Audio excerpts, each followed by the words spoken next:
Very interesting question coming. Is saying, Mr. Soza, you are not only a pioneer of the BPO KPO industry, but I can see how you are chanting what the next step of this industry can hold ground. But can we know what is your view of how you read Sri Lanka's situation? That is a political question. So, Yeah. so I see that if I was the president of this country, let me say like this, and somebody tells me, okay, what would you do to get out of this? Now, our president has already given his game plan how to get out of this. I would add one more item, which is this whole BPO industry. Because the BPO industry will give employment, will retain the talent in this country and bring in the much needed foreign exchange to our country. And this is an industry that is easy to set up, easy to hire and train people, and easy to deliver, unlike the IT business and any other business you may talk of. So how do you get these clients? So if I was the president of this country, what would I do? I would, every major organization that we deal with, whether we buy coal from some company, whether we buy gas from some company, whether we sign a contract to develop the river bed from some company, these are all huge global companies. We export graphite to organizations overseas, etc. I will do a collateral with them saying that we will give you this work, provided you give us some of your back-end work, give us the finance work, give us the call center customer service work, give us some of this work. And with that, you have a good marriage straight away with the business. You barter with them to do this. Now, China, as I mentioned, that's why I say China is interesting. China is looking at a $30 billion outsourcing environment. $30 billion, right? So surely we can do the $5 billion that we owe them and set off the whole, the debt restructure program can be addressed with some of these revenues we can get from their own countries. So Exim Bank, we can do a lot of banking applications in this country, right? You have the Chinese banks, take that work over here. They're outsourcing all over the place today. Bangladesh, Vietnam, Malaysia. So Malaysians, for example, when they went out, they got some marquee clients like Dell, IBM and so on to come and invest in those countries. They set up huge ID parks, and there are 5,000, 10,000 people working in those countries. And these are all global firms. And then they would maybe narrow in terms of a business deal with those companies how they give preference. So I think there's a huge amount of business that we can get into this country purely if you go on the concept of collateral. I'll take your business, but can you give us this in return? Because for you, that is a win-win, because we are doing it at half the price and perhaps with better quality also.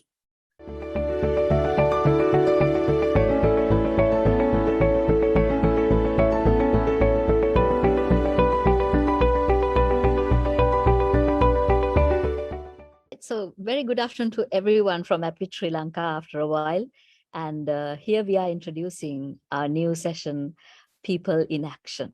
Of course, we have been carrying on conversation about our MBA diaries, and it still continues with much more expertise getting involved.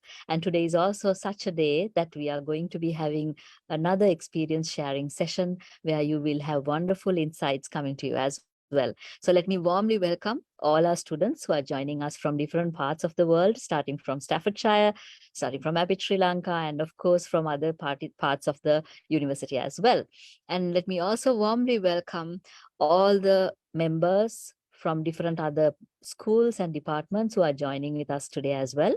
In addition to that, all the other guests, diplomats who are joining us and who have been with us for a long time, a warm welcome to all of you as well. And with that, with a new thought and with a new initiative, let me welcome Dr. Rohan Thatukurala, one of the pioneering personalities in Apit Sri Lanka, to have created this opportunity for learning to the students, to introduce the speaker of the day today and to take the session from here. Dr. Rohantha, over to you.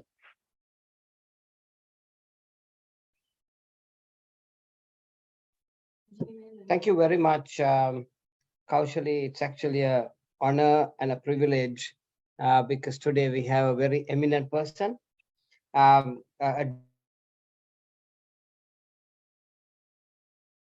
distinguished pub, the company WNS, and he's the one who actually moved the whole BPO industry and the KPO industry of Sri Lanka as a pioneer. And then WNS carved out a niche in the finance and the legal sectors with a plethora of marquee global companies to make the business rupees 1 billion in Sri Lanka. He then had a rare feat of hiring over 3,000 IT professionals in his tenure, who today are industry leaders. A graduate in engineering for the University of Reading, UK. He has worked in the UK and in Sri Lanka in top management positions with 35 years of exposure to corporate governance. He's an alumnus of Harvard University for Executive Education, INSEAD in France, and is an expert on coaching and mentorship. He has served the boards of management of SoftLogic Finance, Consumer Authority, Government of Sri Lanka, and was also the founder members of Slascom. A consultant to the Sri Lankan Export Development Board in the Ministry of Industry and Commerce, and currently on the boards of Phoenix, Printcare Agile, lead consultant to the Asian Development Bank. Are just some of his accolades that he runs right now in terms of his portfolio. A district governor of Rotary Sri Lanka and Maldives, and because of his outstanding performance, he was then picked up by Rotary International in Evanston to handle the whole international strategic and planning committee, which he's been on for the next 4 years, starting from 2022. A cricketer by enthusiast, he was the former Sri Lankan national under-19 Sri Lankan cricket captain, and he's a professional cricketer and today he's also on the team of the Tamil Union, where he actually turned around in terms of leadership, fight to get into the top league of Sri Lanka cricket. Ladies and gentlemen, a person whom I have a lot of respect for, a person who always is ahead of the curve, a strategist, a corporate CEO, Dushan Soza. Thank you, Dr. Rohantha. I wonder whether I can do justice to such an introduction and your personal comments. Yes, indeed, I've known you for long years and the respect is mutual. So let's get into the system. I know I've got half an hour to for this presentation. Just a minute, please. Is the screen on? On? Okay, thank you. Sorry about that. So let me, take you back to the year 1876, and that was the year Alexander Graham Bell patented the first telephone system, and that's how voice came about. Of course, there was a argument at that time whether it was Thomas Alva Edison who designed or invented the phone, or whether it was Alexander Graham Bell. But the credit goes to Alexander Graham Bell because he patented the first commercially viable telephone system. And then we fast move forward to the late 70s and early 80s, when the personal computer storm got into the system, purely with Microsoft. And that's an interesting story as well, where Microsoft first approached a company called Digital Research. And it so happened that those guys were on a hunting holiday, and Bill Gates could meet up with the management. And they were having an operating system called CPM, which was a far superior operating system at the time. And because he couldn't get through to these guys, he went in and met the IBM CEO and offered this operating system and got IBM into the personal computer race. And then there was IBM compatible PCs and IBM and so on and so forth. And for that, they developed this operating system called MS-DOS, which was in fact originally called QDOS. And Bill Gates bought this operating system for $50,000, tweaked it, and then created this little product. So everybody gets started somewhere, and nothing was created from scratch per se. And then again, we move a couple of more years into the 1990s, where the industry just moved on, and they were able to transmit voice and data on the same cable. They used to get the voids on the voice channel and fill in there with the data streams. And they were able to do data and voice on the same line. And that gave rise to this whole industry, where people realized that You could actually do your key work, any type of work from a remote location where it is best done at the cheapest possible cost. And round about that time in the year, I think it was 1995 or so, there was a famous book written by Thomas Friedman. He called it The World is Flat. What he meant with the world is flat was about globalization and the ability to see north to south, east to west, because now the world is flat with this communication revolution that had taken place. And companies capitalized on this ability to deliver work for their own organizations from remote locations, thereby tapping into resources in those countries, and then set up captives. And the first few early movers in the captive industry in the BPO or business process outsourcing, where they outsource their processes, were companies like Amex, British Airways. British Airways did their customer support and fare audits from India. Amex did the account opening, checkbook issuers and things like that from India. And then came in General Electric, GE. GE was the prime mover of this industry, where its CEO chairman, Jack Welch, made a huge explosion about this, the viability of doing work from remote locations. He wrote a series of books called Winning, Straight from the Gut, Real Life MBA. These are some of the famous books that he wrote. And with that, he got the whole industry up and running. And you could say the godfather of the real BPO industry was General Electric. And at the same time, his view was that he wants to be number one in the respective businesses that he's in. He was in two major businesses. He wanted to be the number one and get the entire backup support from his offshore staff. And he rolled out the Motorola Six Sigma, and it was the first company in the industry that brought in Six Sigma for their qualitative analysis and deliver a world-class end result to the customers. So that is how the whole industry moved in. And then subsequently, we saw again this whole industry exploding, because you could do just about any process, whether it's customer service, call centers, backend, legal services, procurement, health services, any application from outside. So if you look at the countries that really leveraged on this new wave, they were obviously India and then the Philippines. In the Philippines, it's very interesting because most Filipinos are born, as soon as they're born, their one goal is to go to America. And if you can't get to USA, the next best thing is to work for a US company.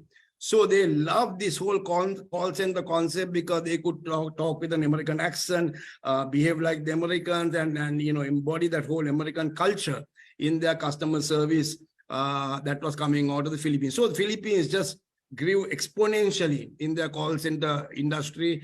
And I believe there are nearly 500,000 people working purely on call centers, apart from the other backend and knowledge processes and so on. And then India went a step ahead and did the value-added services. They moved into the KPO segment, that is the high-end processes that got transferred across. You had the low-hanging fruit, and then the higher complex processes that people did, and India just capitalized on that. So India basically, got into $100 billion, $200 billion kind of revenue in the BPO industry alone. And today, their industry is reportedly at around $388 billion in revenues, only with the ITO and BPO sector. So it's combined with ITO as well as the BPO element. The whole world is talking about a marketplace of around $400 to $500 billion available. And China alone is talking about this annual forecast for the outsourcing processes about around $30 billion. So that is very significant to us, and I'll come back to that later, when China has a market of 30 billion in terms of their outsourced or exports. So in this context, where do Sri Lanka stand? Now, one significant point here is that the general billing of a seat or per person or per FT, a full-time equivalent, as you call in the industry, is at the lowest level about $30,000 per annum to a foreign client, $30,000. So if you look at the current Sri Lankan industry, it is reported to be around 20,000 employees in the whole BPO industry. Those are the numbers we are hearing. Numbers change from time to time.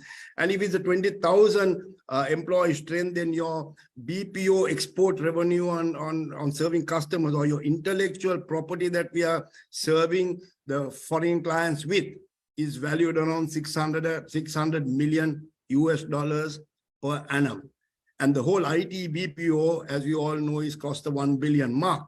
That is significant because the tea industry took almost 50 years to go from 0 to 1 billion, whereas the IT BPO industry just accelerated through from 0 to $1 billion in under 10 years. So this is a significant industry, even from a Sri Lanka's perspective for revenue generation. We talk about foreign exchange coming from tourism and for domestic or foreign employment. Sri Lankans expatriates going out there and sending money across, and a number of ways.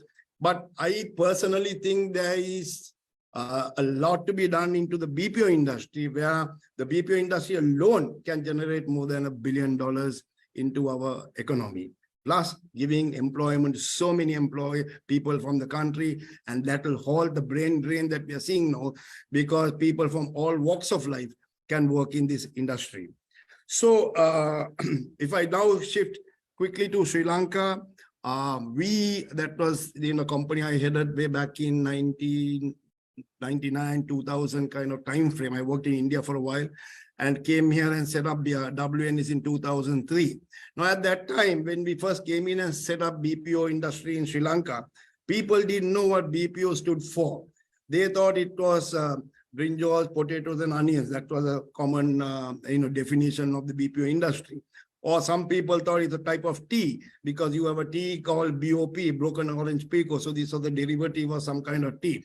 So we walked in at a time into this country where nobody knew anything about BPO. No employee would join this industry not knowing where this was all heading, or not having any visibility as what a career could look like in the BPO industry. There are lots of other restrictions that were there imposed by the government at that point of time. So there were a huge amount of challenges that we had to overcome in order to set this industry and roll it by. So when you look at the industry, when you look at a BPO operation, there are three main things that we generally address, and that's the people, the process, and technology. If you get these three things right, you got the whole organization or the whole industry in its perspective.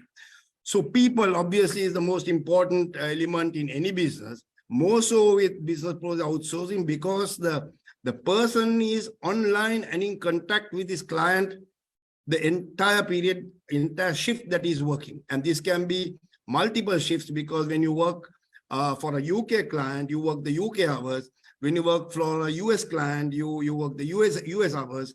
And when you work, for an Australian client, you work the Australian hours. So basically, it's a 24/7 operation. If you have multiple clients from these three or four locations around the world. And that gives rise to what we call a seat utilization, which is a unique concept in the BPO industry, where the same seat can be utilized over multiple shifts. So you have a SU, or a seat utilization factor, of 1, 2, 1.1, 1.8, and so on. And that has a big formula at the end of the day in your entire P&L. So coming back to the people, now if you look at the Sri Lankan the human resource or talent coming out annually, we have about 200,000 students sitting in the GCA level. And we all know that our university positions are restricted to around 40,000 to 50,000. You throw in some other higher education courses, the private institutions and the CIMAs and ACCS of the world, Institute of Chartered Accountants, etc. You bring in all these third-party qualifications into the system, it will be around 80,000 to about 100,000 possible future for some of these students who are coming out who could not enter university in the first 40,000. So you're still left with a good 70, 80,000 students who may have qualified for the A levels, who could not enter the university because of the Z score or the marking or pro rata system that the universities adopt, and who cannot afford charges of some of these international degrees that are run privately in this country. So what do? This is the biggest challenge that this country is faced with, because you have 50% almost of the A-level students coming out, clever, bright students who have passed all their exams, who are without a future career path. Now, the BPO industry is a classic industry to hire these kind of students, because you have multiple types of processes that is run in the back end, all providing a career opportunity into the future. So it is different from IT, because in IT, you need to have some basic IT knowledge. You need to be a software guy. You need to know how to develop apps. You need to know how to write code. So there is a background you require in a pure IT environment. In the business process outsourcing environment, where you are serving customers who are overseas, you can come in from the call, get yourself trained, and move on. And that brings me to the point of training. And it's my view that in the BPO industry, the training that people receive are some of the highest levels of training you could ask for. Now, at one time in the whole evolution cycle, there were third-party training institutes who started training, saying that they'll train these students for the BPO industry, but they never took off because the students come up but never got hired. That is because the domain knowledge, the domain of the process, that training comes from your employer, for whom you work for, because they train you on that particular process that you have to run. The only skill that you really learn is a soft skill, and maybe ability to communicate in English, write precisely in English, your reports, whatever you're writing, very short and crisp, how to write those business kind of reports. I mean, that's the kind of training that came through as an add-on to that domain training. So that training component was very important. And some of the early companies who made its mark excelled in the training, so much so that there was you can't even get a promotion into the next level unless you have gone through the particular training components that the company has introduced. And one of the key components is the leadership skill. So it is my opinion that the leadership training you receive in a BPO industry is probably the most powerful leadership training you can get in any industry. Because in the BPO industry, you start leading people at a very, very young age. So you have what they call the team leaders, team managers, assistant managers, and so on. A team leader can be as young as 24 years old. And this is the age that most people start work. And at 24 in a BPO industry, if you work, when you join, let's say at 20 or 21, you're a team leader. So now how do you lead a team at the age of 24? Because you are working with fellow colleagues, fellow peers, same age, same background, same school, same college, whatever. And suddenly you're the boss. I have seen situations where some of these guys refuse to even convey the performance readings or the increments to their fellow colleagues, because they were all colleagues once upon a time, and as a leader, they can't drive the message through the people who are reporting to them. So this training component that comes out in terms of leadership is very powerful. And that tells you to communicate, to deliver the messages, to run a team, create the team effort, and then deliver the end result on a very, very critical KPI-based performance. The key performance indicators are very clearly set in the industry, and it's easy to monitor that and measure it. And end of the month, these are measured and monitored, and the team leaders and the team managers then sit with their teams, communicate this, and then get on to calls with the foreign customer. And that is a serious matter, getting on to a call with the foreign customer to deliver their monthly report or a quarterly report or the performance that they come up with. Now, there are times that in that whole cycle, you get some really good people, but their English knowledge is not that good, but the domain knowledge is absolutely brilliant. So in such instances, companies have these pods, all their team leaders, only for communication purposes. They bring in a person who's good in English, and that is the liaison between, or the link between the client and that particular team. Because that person can communicate well, he will communicate the results and the performances of that particular team within the organization, and then communicate that to the client. So in a BPO industry, therefore, it is very, very important to retain the staff. At the same time, it is also important to have some attrition, because without attrition, people can't move in the system. And one of the key retention tactics in many of the successful organizations is the mobility factor, where the young people are shown that they can go through the organization into different processes and have different exposures. In order to do that, there is a cross-training program happening. Whilst you do your own piece of work, you go and learn somebody else's piece of work that you like to work in, and then show through your leadership or your leaders that I have cross-trained myself, and my X factor, which is the cross-train factor, is 1.8 or 2 point whatever, and that number comes out, and that is a sure way of retaining staff, because you are continuously cycling them through the processes and moving them on. And with a manageable level of attrition, which in the industry, they say that if your attrition is annualized attrition is 25% or less, you're doing damn well. Anything above that, you will struggle, but around the 25% mark, I think that's a good number for any organization to be at. Now, Jack Welch, who was the chairman of the CEO, every year he terminated the services of the bottom 10% in the BPO industry. 10% were just sucked out. So and then he brought in the new people and recycled these people through the system. So this is how it goes. But in the BPO industry, because you're still young, you're still in your early 20s, even if you move out, you can actually go and do something else, or this experience will cover you and make you and get you through.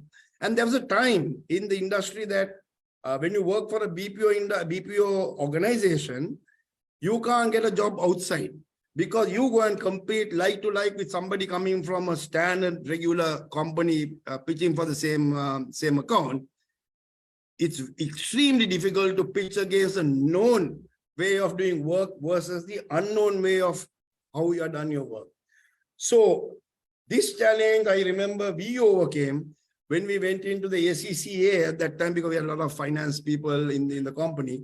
And we got the ACCA, head of ACCA, to help write the CVs of our employees. So we actually helped our employees when they wanted to leave, writing their CVs and training them to go and get jobs outside.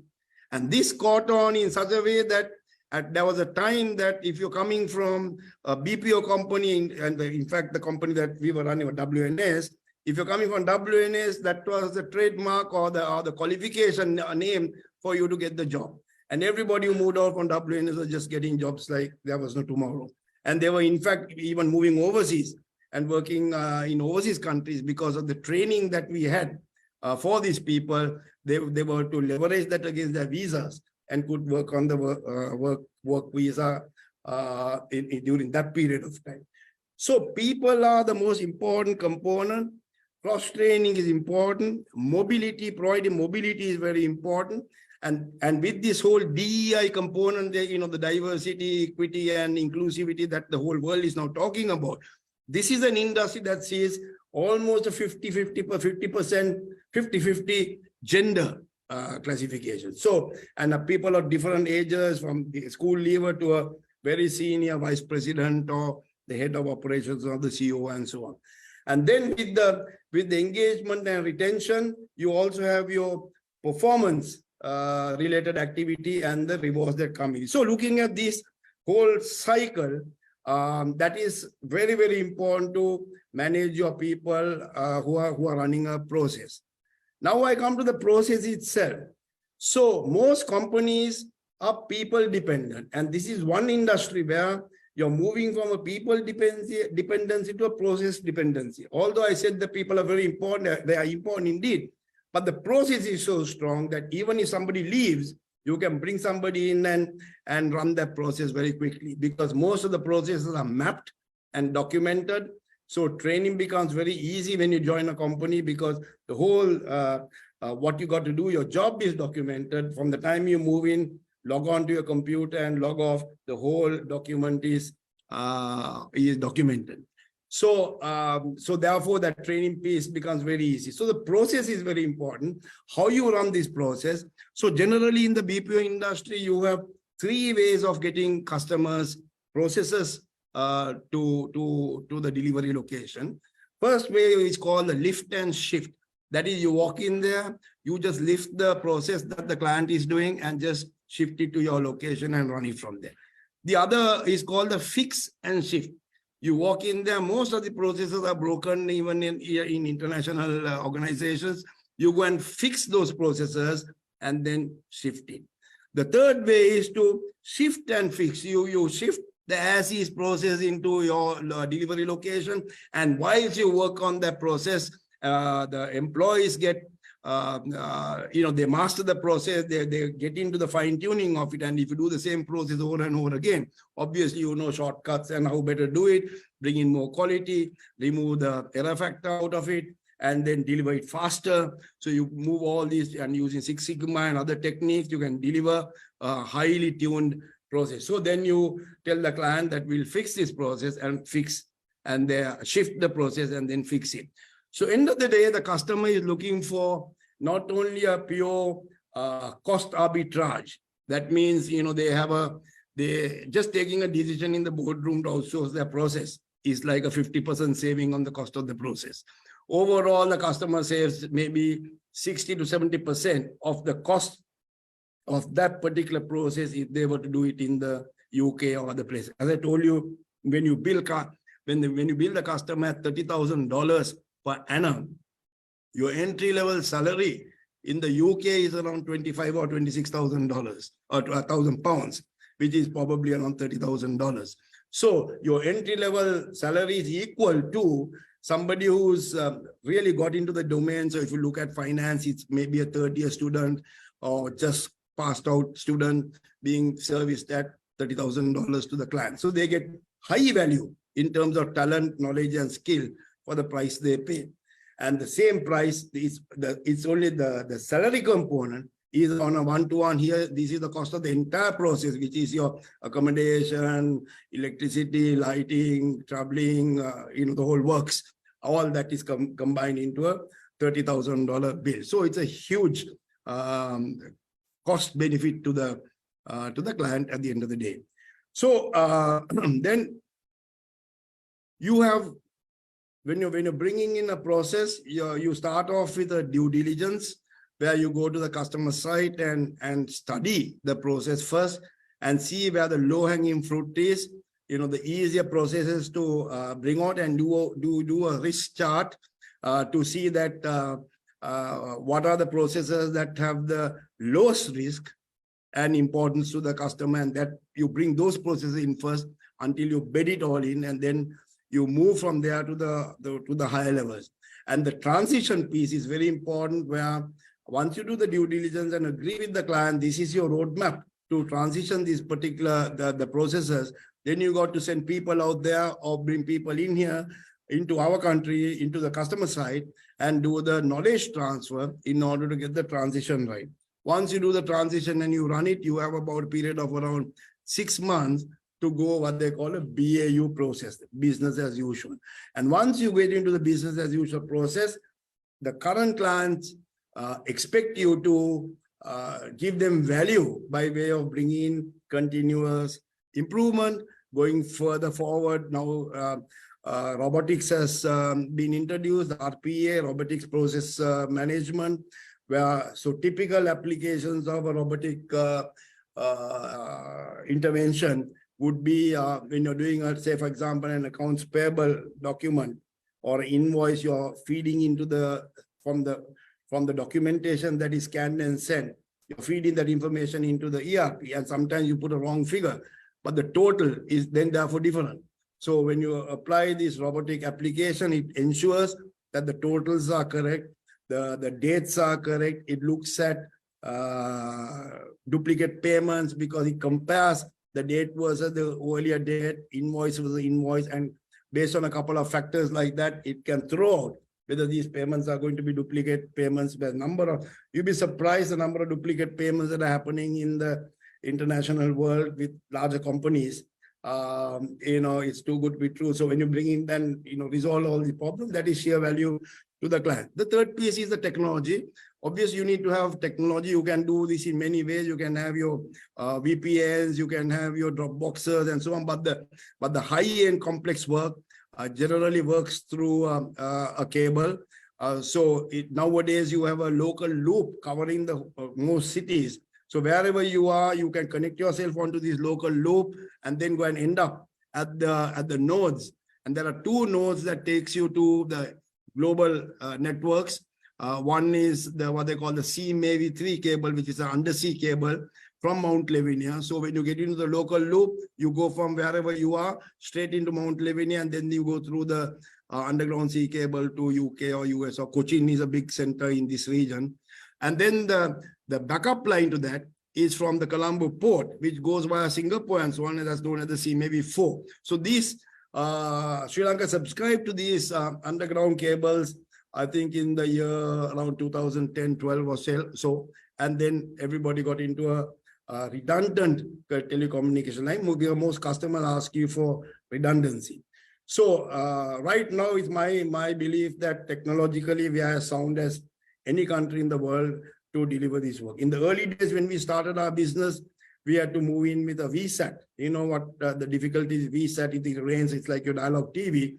You get all muddled up based on the weather condition, and you're going from Sri Lanka to a European country in the winter and so on.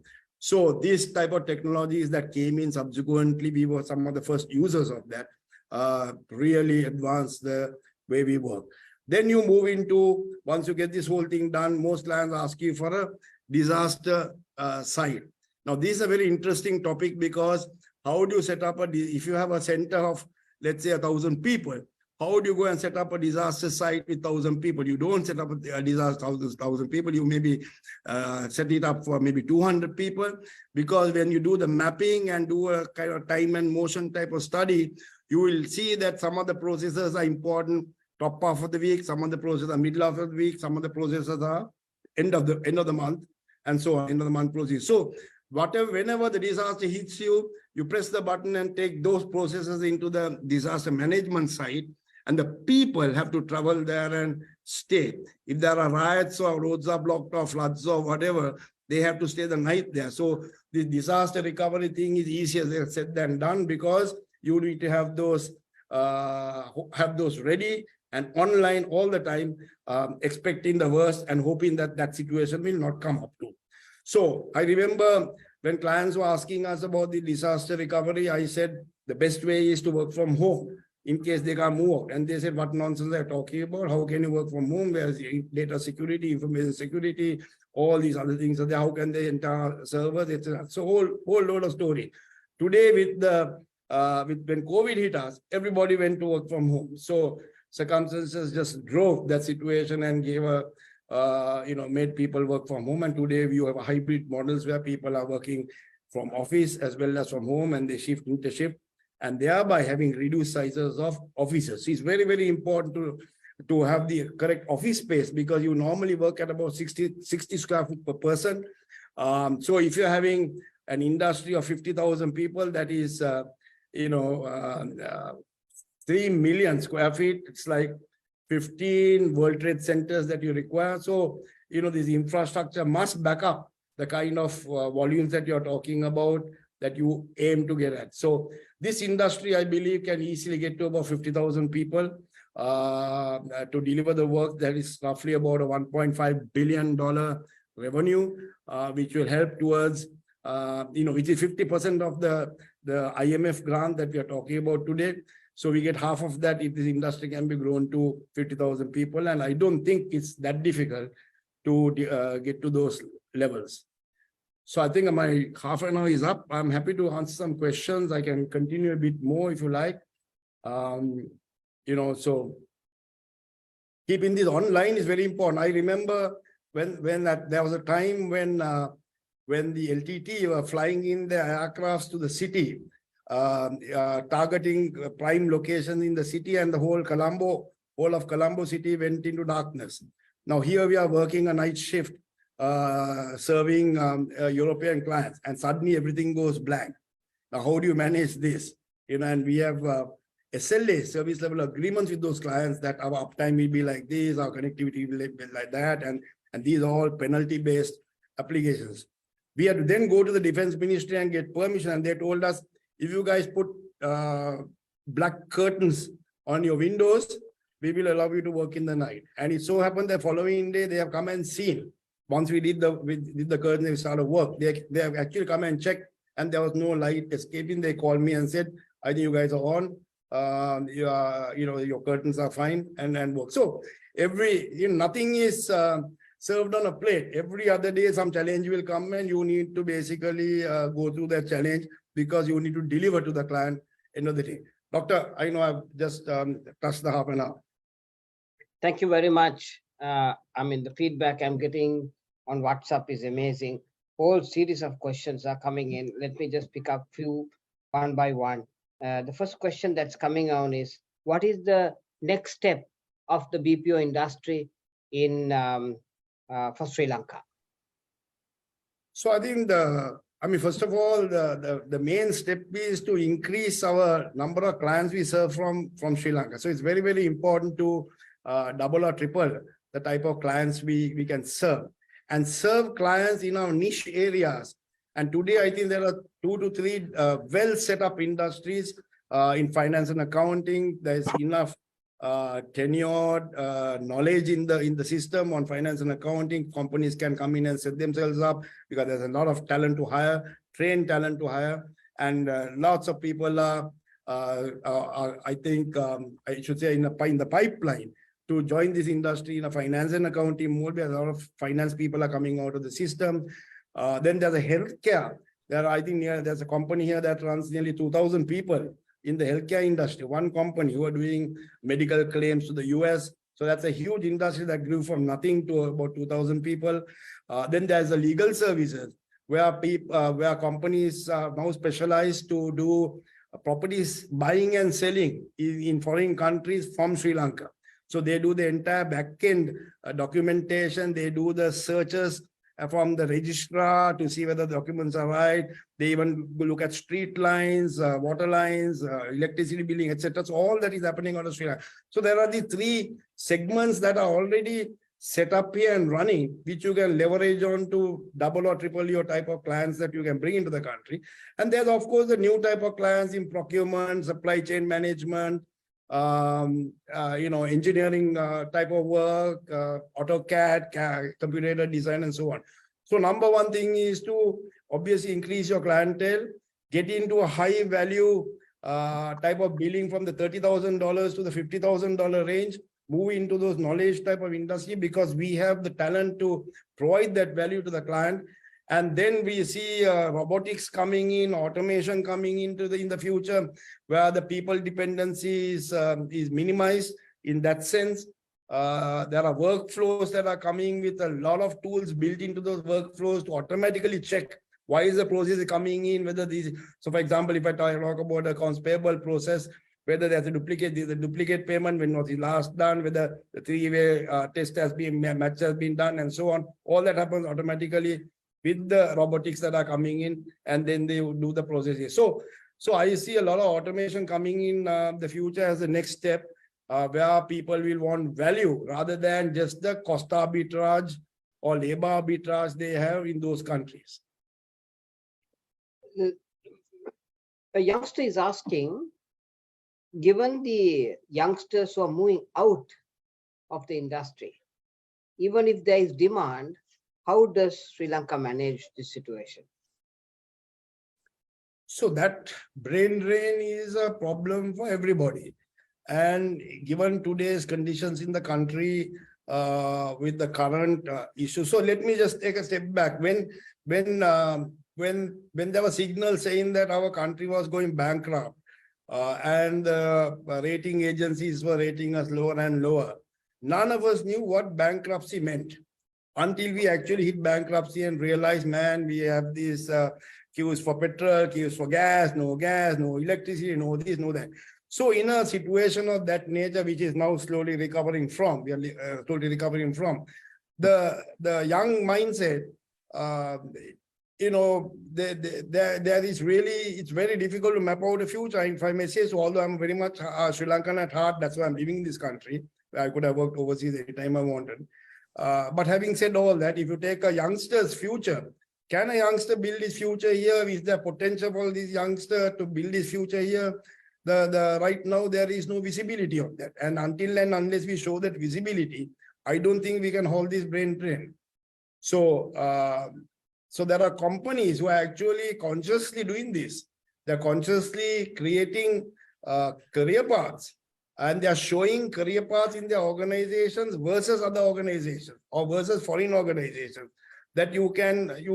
And in the BPO industry, it's pretty unique because you're serving international clients.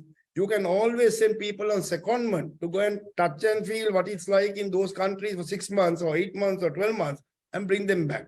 Most companies have deals with their foreign clients where if somebody in those countries leave, they would say, you hire somebody from Sri Lanka on secondment for 12 months and we'll start transferring people across and give those youngsters opportunities to work in those organizations for long term, 1 year, 2 years. And so I know people have worked for 4 years also, 4 to 5 years. And then they come back with everything else plus the foreign earnings, etc. So there are ways to mitigate some of this brain drain that is happening and keep the good people here. But overall, if you take the big volume of students coming out, everybody will want to go and work outside.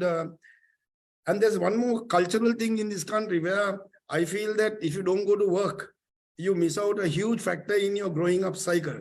You can't wait at home and do this working from home business where you don't see anybody, meet anybody, talk anybody.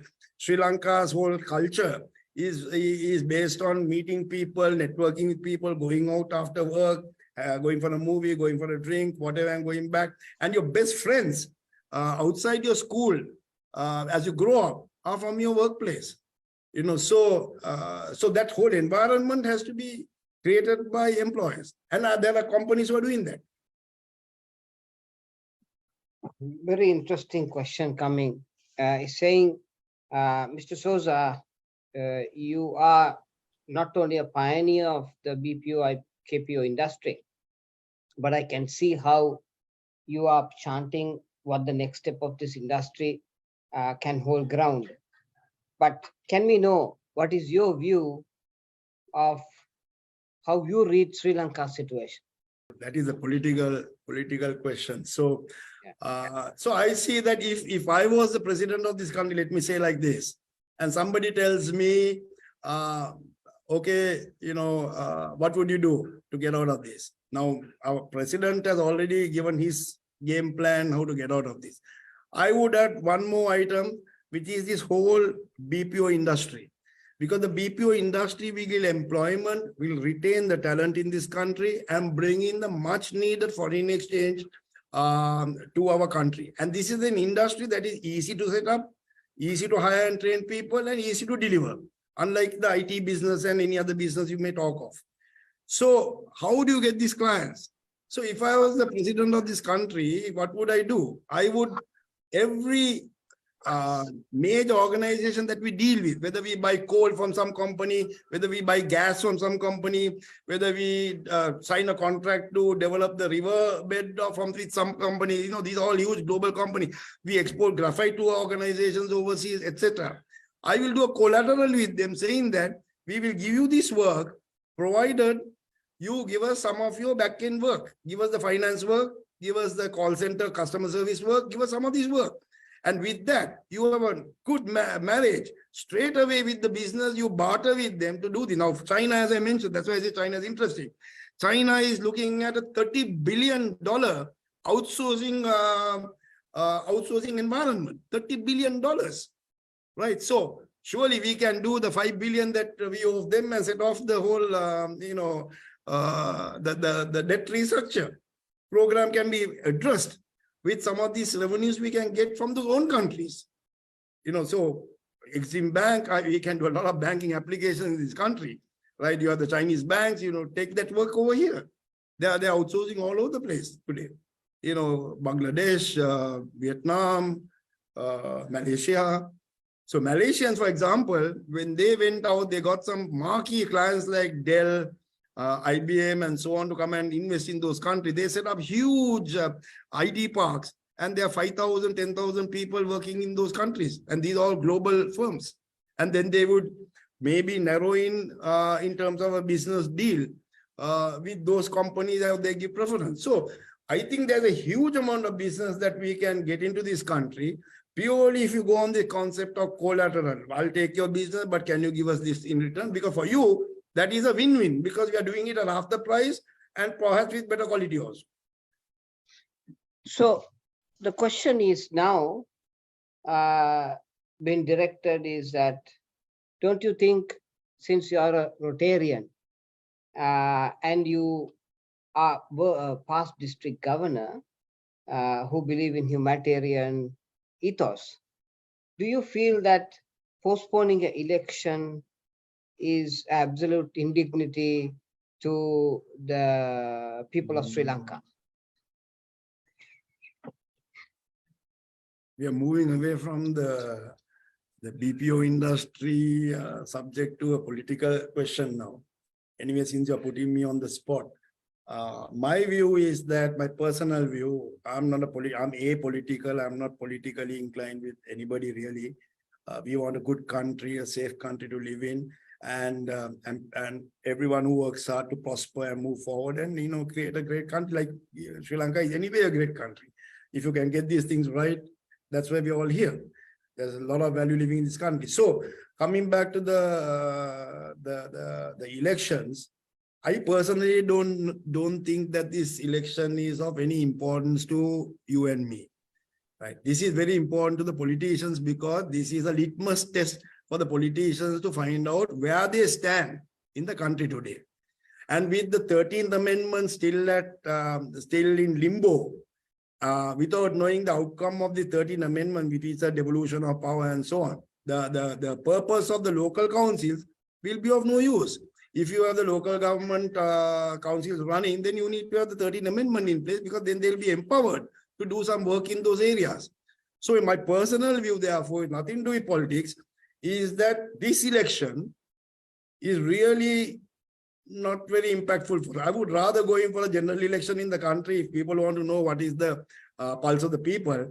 The president can dissolve the parliament anytime he wishes, dissolve the parliament and go for a general election, convert this money that you're going to spend in the local government into the general election and close it.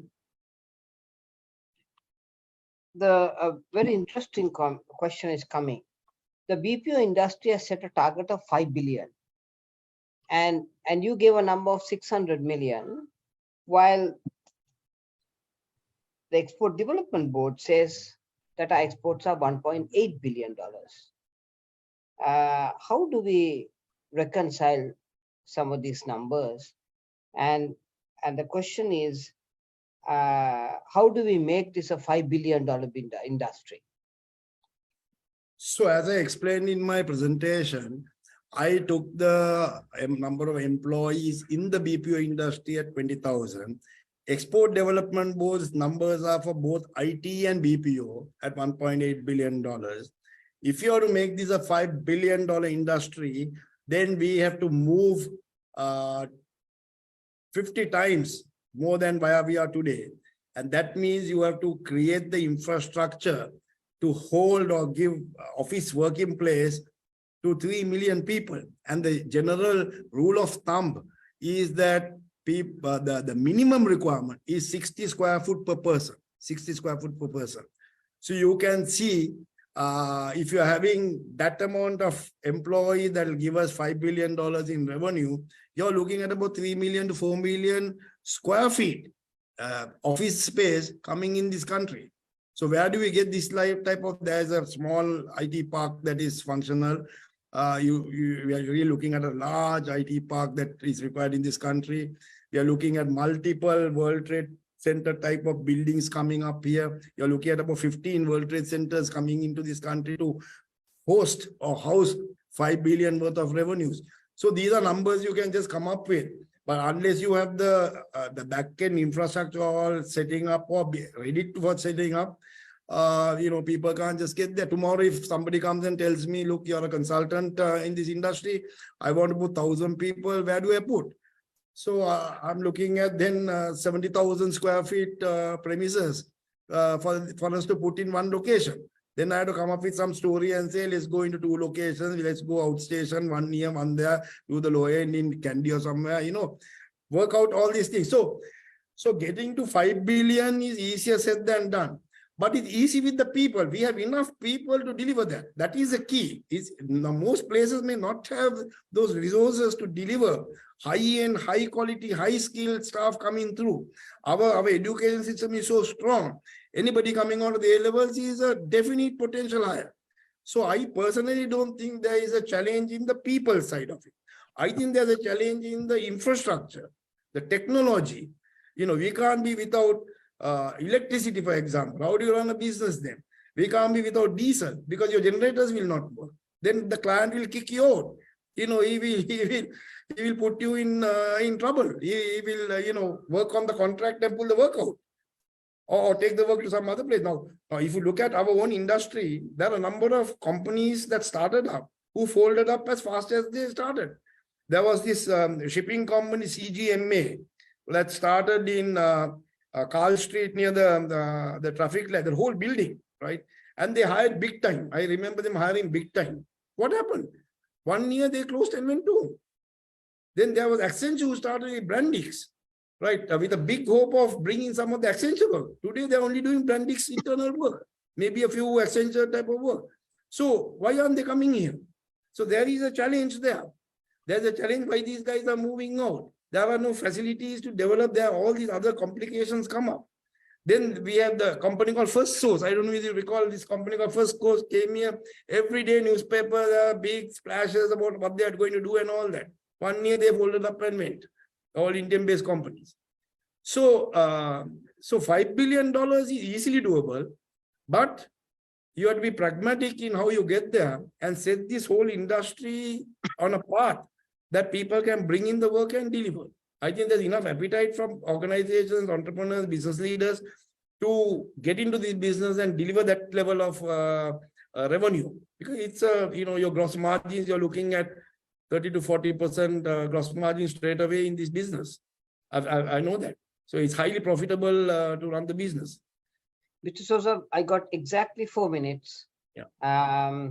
The question is, what is your advice to a youngster who is doing his master's and who is now seeing an economy which is very challenged, the cost of living being absolutely crazy in terms of setting up home? What is your humble advice to these youngsters? So my advice is, if you're lucky enough and if you're in the chosen few that can get into an organization that's steady with a well set up business plan and it's a corporate blue chip, let's say, then you got it set with your MBA, you can contribute your knowledge, the new knowledge you're gaining into the old management styles and develop that company to go from strength to strength. If you don't get into that loop, then you're left with the residue. And what do you do with the residue? So that's a challenge. You don't want to go and mess yourself up with the MBA to a company that is really not very corporate in their thinking, who haven't got proper plans, who are all fly-by-night type of operations. If there are any, I'm sure there aren't many, but you got to do your own research into going into companies. So that is something that is not happening in this country. The young guys, they don't do enough research before they apply for a job. Or when they even go for an interview, if the employer asks you what business are we in, he struggles to tell also sometimes. I've seen it myself. So that research piece has to come. But if there's a group of people who may want to, who are able to go overseas and work and then, leverage on that MBA, get a good salary and so on, and then come back quickly into this country and, bring that experience in here and develop. So if they were my children, when my children were growing up, I wouldn't have wanted them to leave this country at all. Not a chance, because sometimes people leave the country if they don't have any options. And I felt the kids had a lot of options, but today they're actually without any options. So therefore, whether it's pleasantly or unpleasantly, I have to say, you do what you like. And if they want to go overseas, I support them. If they want to stay here, I support them, and so on. So the young people are the same. These are very bright brains, the future of Sri Lanka, the future talent of Sri Lanka. If the government doesn't have a program to use them, we are in trouble. Again, if I were the president of the country, I would set up a talent bank, a talent pool, bring in all these MBAs into this talent pool, individually get to know their skills, because you get the people, right leaders on top, and then put them into various projects, road networks, train timetable, maybe bringing new buses, digitizing the whole, transport sector, digitizing that sector, this sector, all, it's a famous word that is happening today. There's a lot going on where these guys can contribute, but they have to be given the opportunity to get in there. Otherwise, they also will not know how to get in there. So the decision makers, the key leaders must have this talent bank. Now, tomorrow, if I'm running a company, I want an MBA, especially, I go to the talent bank pool and pull them out. I come and sell to them actually. Now the employees have to sell themselves to the employer. In that type of concept, employers will come and sell to the employees. Come and join us because we do ABCD. We have great working officer, colorful officer. We drop you at home. We give you food. We do all these things. So Thank you very much. Right now we are going, in my view, we are going through a transition period, and life is not going to be like this forever. I mean, we have seen the storm before this. Now we are into some kind of a transition. And I think we will get into, like in the BPO industry, the BAU mode, the business as usual mode in time to come. So most of us are well advised to tighten the belts and ride the wave to the best of our abilities, hoping for this BAU stage to come up fast. Thank you very much, Mr. Soza, corporate personality, strategist, one of the best minds that Sri Lanka has produced. It's been fantastic chatting with you, and I wish you all the very best and hope Sri Lanka will not lose you. Thank you very much. Thank you, Doctor.